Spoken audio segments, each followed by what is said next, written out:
Dear students, in this session we are going to discuss trial balance, income statement and balance sheet. Trial balance के लिए हम पहले ही discuss कर चुके थे कि उसमें असेट्स डेबिट होंगी, लायबिलिटीज क्रेडिट होंगी, कंट्रा असेट्स भी क्रेडिट होंगी, क्योंकि कंट्रा असेट्स अपोजिट टू एसेट्स हैं। और इस वक्त मैं आपको सिर्फ ये बता सकता हूं कि ये हमारे पास दो होती हैं, अलाउंसेस फॉर बैड डेट्स और अलाउंसेस फॉर डेप्रिसिएशन। ये थॉरोली हम जाकर एडजस्टमेंट्स में डिस्कस करेंगे, लेकिन यहां पर सिर्फ आपके लिए ये है कि ये दोनों क्रेडिट होंगे। उसके बाद लायबिलिटीज क्रेडिट होगी। जितनी भी पेएबल चीजें हैं, जितनी भी अनअर्न्ड हैं, वो हमारी लायबिलिटीज हैं। उसके बाद capital credit, opposite to capital drawings debit, income credit और सारे एक्सपेंसेस डेबिट होंगे। उसके बाद इनकम स्टेटमेंट के दो एलिमेंट्स होते हैं, एक इनकम और एक एक्सपेंसेस। इनकम जितनी भी होगी उसमें से एक्सपेंसेस माइनस करेंगे तो नेट प्रॉफिट मिलेगा। अगर एक्सपेंसेस ज्यादा हैं, इनकम कम है, तो एक्सपेंसेस में से इनकम माइनस करेंगे तो नेट लॉस मिलेगा। उसके बाद हम कैपिटल में जाते हैं, तो सॉरी बैलेंस शीट में जाते हैं। बैलेंस शीट के तीन आइटम्स होते हैं, असेट्स, लायबिलिटीज और कैपिटल।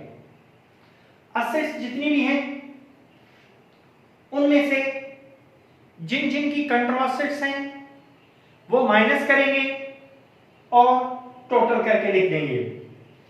लायबिलिटीज जितनी भी हैं वो रखेंगे और जो हमारी कैपिटल है उसमें नेट प्रॉफिट होगा तो ऐड करेंगे, नेट लॉस होगा तो माइनस करेंगे, और ड्राइंग्स माइनस करेंगे। अगर एडिशनल इन्वेस्टमेंट होगी तो वो भी प्लस करेंगे। अब दोनों साइड्स को टोटल करेंगे, अगर बराबर होंगी तो हमारा प्रॉब्लम सही है। अब हम आते हैं प्रॉब्लम पे। क्वेश्चन में हमारे पास सबसे पहले एसेट है, ऊपर नाम लिखेंगे, नाम के बाद ट्रायल बैलेंस के बाद इसमें हम लिखेंगे at the end of year ended on 31 December 2019।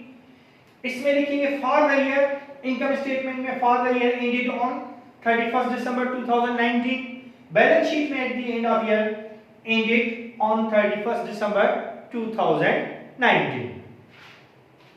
सबसे पहले हमने असेट्स ली हैं, असेट्स में करंट असेट्स ली हैं। करंट असेट्स में कैश है 40,000, accounts receivable 60,000, merchandise inventory 68,500, prepaid rent 9,000। Non current assets सिर्फ एक ही हमारे पास है, इक्विपमेंट 1 लाख।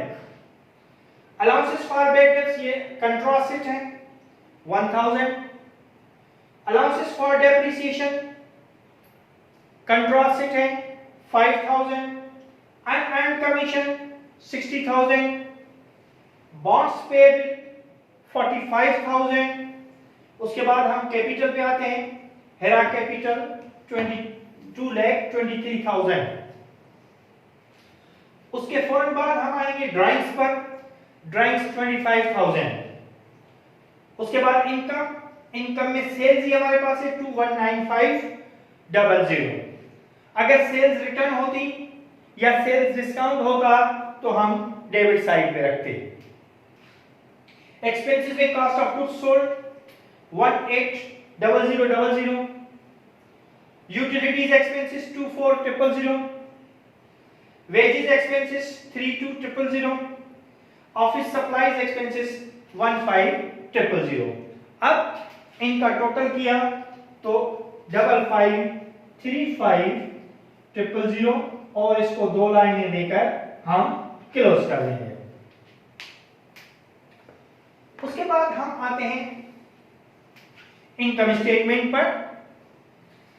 इनकम स्टेटमेंट की 2 टाइप्स होती हैं, एक टी शेप्ड और एक रिपोर्ट फॉर्म या क्लासिफाइड फॉर्म।